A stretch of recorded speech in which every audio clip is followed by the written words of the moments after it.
Revenons ici sur les notions de base sur les suites numériques, avant d'aborder les suites arithmétiques et géométriques, c'est-à-dire les différentes façons de définir une suite. Une première façon que vous devez connaître, c'est la façon d'une suite de ce qu'on appelle les suites explicites.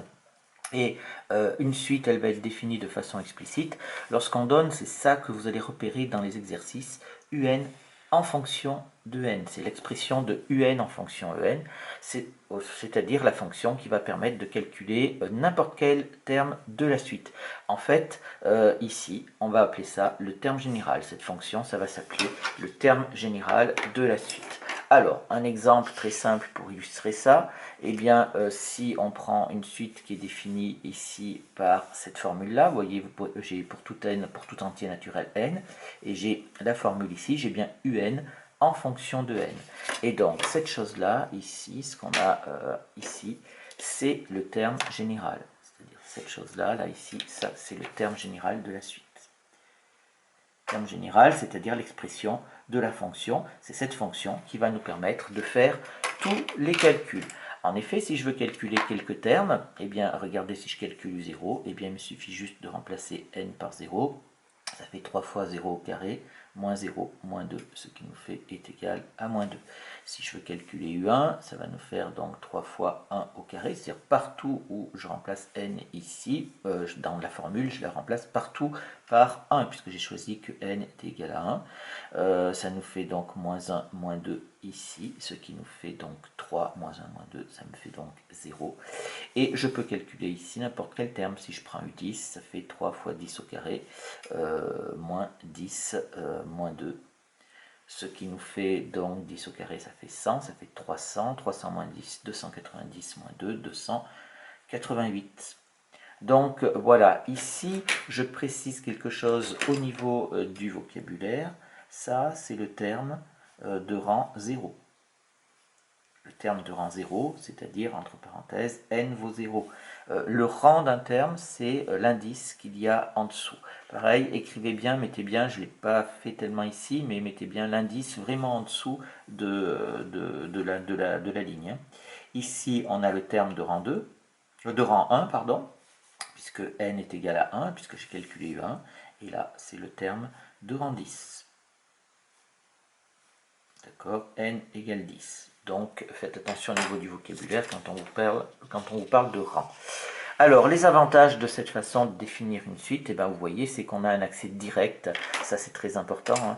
On a un accès direct à chacun des termes de la suite, c'est-à-dire qu'il suffit tout simplement de faire un calcul d'image. D'accord, c'est un simple calcul d'image, ici, grâce à la formule que l'on a. Et ça, c'est bien parce que c'est extrêmement pratique et on essaiera toujours d'avoir ça. La deuxième façon de définir une suite, c'est de la définir par récurrence ou par une formule de récurrence. Alors, cette fois-ci, quand on fait une suite définie par récurrence, c'est-à-dire qu'on va donner quoi? On va donner un plus 1 en fonction de un. Alors, vous voyez, attention, c'est pas du tout la même chose, hein. Tout à l'heure, on avait un en fonction de n, et là, c'est un plus 1 en fonction de un. Il y a deux termes de la suite, hein, un plus 1 et un. Cette expression s'appelle une formule de récurrence, bien sûr, ça c'est la formule de récurrence. Et ce qui est important, c'est qu'on calcule donc un terme en fonction du précédent. Sur un exemple, on va voir quelque chose d'un petit peu plus parlant. Voilà une suite qui est définie par récurrence. Il faut donc donner la valeur du premier terme et ensuite il va falloir donner ici la formule de récurrence qui va correspondre à la suite. Donc ici, voilà, là j'ai la formule de récurrence qui définit cette suite. Alors, pour travailler avec la formule de récurrence, ça c'est une difficulté parce que c'est quelque chose d'un peu particulier. Il faut arriver à la lire correctement.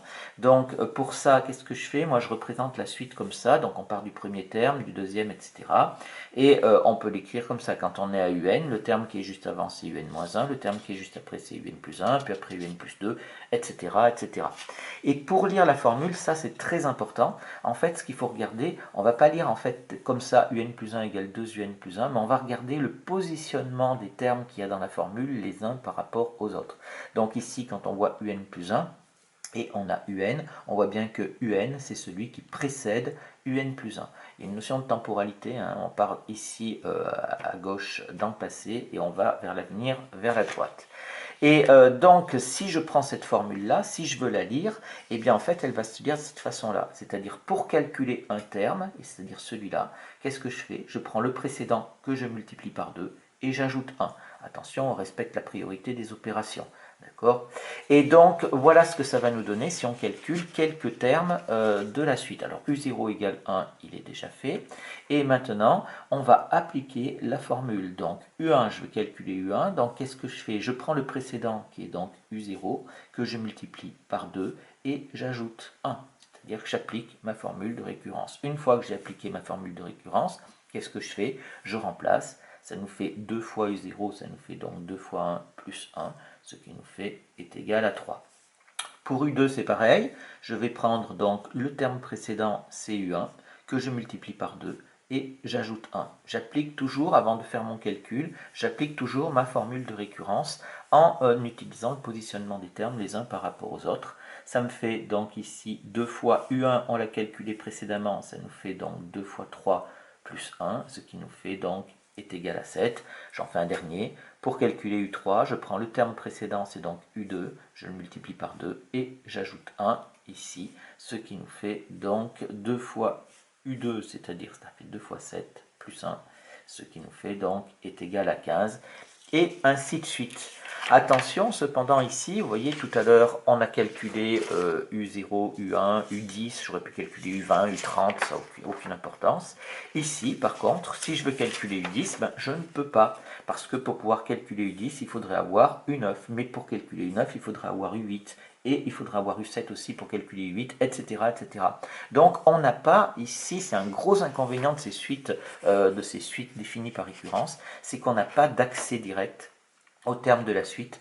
On peut juste les calculer de proche en proche, les uns après les autres. Donc vous comprenez bien que si on vous demande de calculer U50, on ne va pas se taper les 50 termes précédents pour arriver de calculer de U0 à U49, ça serait beaucoup trop long, donc il faudra se donner les moyens de revenir au terme général, ça sera l'objet de pas mal d'exercices.